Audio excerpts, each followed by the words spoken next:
The City Beneath the Turning Sky. Chapter 5. The Watchers. The journey back felt longer than the journey down. The Chamber of Echoes lay silent behind them, hidden once more beneath layers of ancient stone. Its silver threads had darkened. Its stars had faded. Its countless voices had retreated into whatever place echoes waited between remembrance and forgetting. Yet as Velen followed Master Orin through the winding corridors, he could not escape the feeling that something had changed. Not within the chamber. Within him. The pulse remained. Faint, distant, like the memory of a drumbeat carried across a great distance. At times he thought he imagined it. Then it returned, a subtle rhythm beneath his thoughts. A reminder that what they had witnessed had been real. The corridor stretched ahead, illuminated only by the warm glow of Orin's lantern. Its light slid across curved stone walls polished smooth by centuries. The shadows between the arches seemed deeper than before, more watchful. The silence no longer felt empty. It felt occupied, as though unseen eyes followed their progress through the dark. Master Orin walked ahead without speaking. His shoulders seemed heavier than they had earlier. The lantern swayed gently in his hand. Golden light drifted across his weathered face. For the first time since Velen had known him, the old clockmaker looked uncertain. Not frightened, but troubled, as though the answers hidden within the Chamber of Echoes had awakened memories he would rather have left sleeping. Neither spoke of what they had witnessed. The words felt too large, too unfinished. Every question they had answered seemed to have birthed 10 more. The pattern, the weavers, the hidden pulse beneath the city, the voices, the echoes, the impossible web of connections stretching beyond time itself. Eventually, Velen could no longer contain his thoughts. "You've been there before." His voice echoed softly through the corridor. Master Orin slowed. Only slightly. The lantern continued to sway. "I have."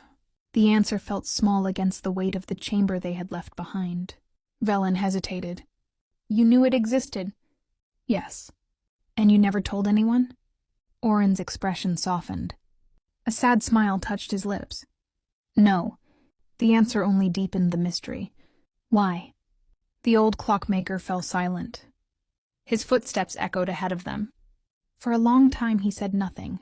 When he finally spoke, his voice carried the weariness of someone who had spent decades carrying a secret alone.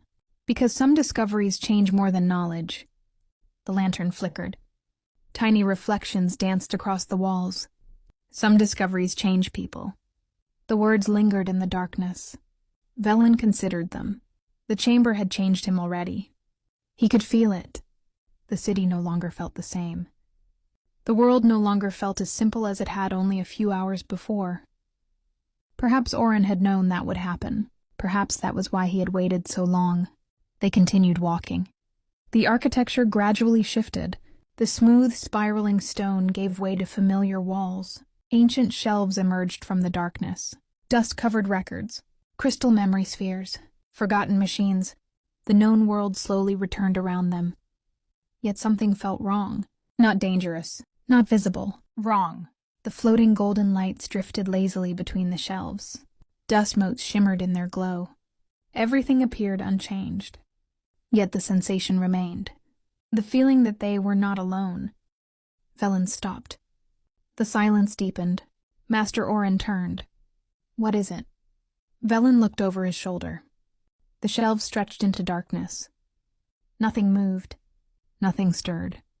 And yet, he knew someone was watching. Not from a shelf.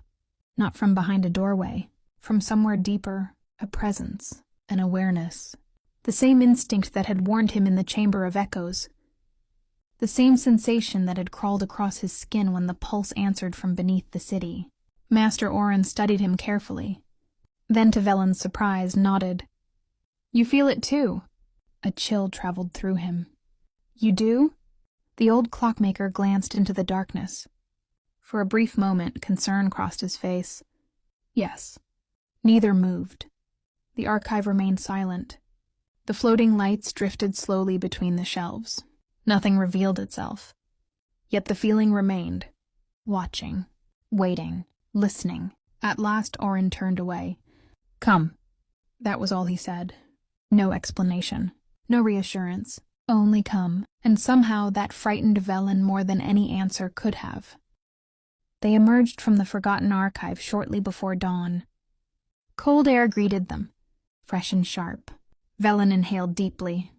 The underground still clung to his clothes, to his thoughts, to his memory. The first pale light of morning stretched across the horizon. The spiral city unfolded before them. For a moment he simply stared. Thousands of lights glittered among the spiraling towers. Bridges curved elegantly between districts. Clock faces glowed like small moons suspended among the buildings. Far below, market lanterns flickered to life. The first merchants crossed the spiral roads. Bakers opened their ovens. The scent of fresh bread drifted upward through the cool morning air. Morning bells began ringing from distant towers. Their deep notes rolled across the city like waves. Everything appeared exactly as it had the day before. Ordinary, beautiful, alive. Yet Velen could no longer see it as he once had. Now he knew what lay beneath. The forgotten chambers, the hidden threads, the pulse, the pattern. The city suddenly felt layered, like a story written atop another story, a dream built upon an older dream. Master Oren joined him at the balcony. For a long time neither spoke. They watched sunlight slowly spill across rooftops. Golden light touched the highest towers first, then the bridges, then the winding streets below. The city seemed to awaken beneath them. Beautiful, fragile, temporary. Do you know what the greatest danger is? Oren asked quietly. Velen glanced toward him. The thing beneath the city? The old clockmaker shook his head. The pattern? Again he shook his head. His gaze remained fixed upon the waking city. The greatest danger is certainty. The answer surprised him. Oren continued. People fear uncertainty. The bells echoed again across the city, so they create stories. His eyes followed the turning hands of a distant clock, and sometimes those stories become prisons. Velen thought of the inscription beneath the statue. The first clockmakers were not builders. They were weavers. An entire civilization had forgotten its own beginning. Perhaps certainty had been part of that forgetting. Perhaps the simpler story had survived because it was easier. The thought unsettled him. Neither of them noticed the figure watching from afar, high above the outer rings of the city, motionless atop a narrow tower.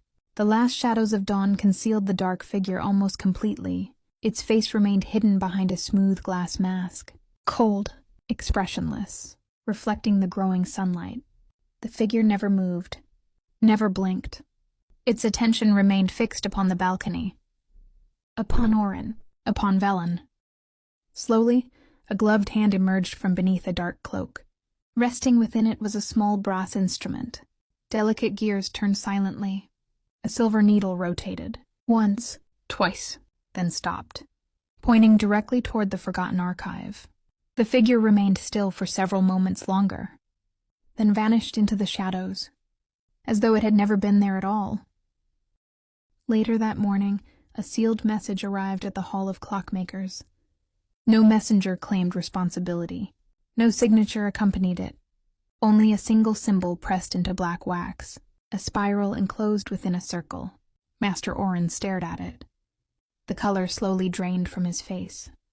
Velen had never seen the symbol before, but he immediately knew it mattered. The old clockmaker broke the seal. Read the contents, then folded the letter closed. Silence filled the room. "What is it?" Velen asked. For several moments Oren did not answer. When he finally spoke, his voice was little more than a whisper. "The Order knows." The words settled heavily between them. Outside, the city continued its endless rhythm. Merchants traded. Children laughed. Clocks turned. The spiral city carried on as though nothing had changed. But Velen suddenly understood. Everything had changed. The chamber had awakened. Something beneath the city had answered. And now others were coming, watching, waiting, searching. An invisible door had opened, and whatever waited beyond it had already begun walking toward them.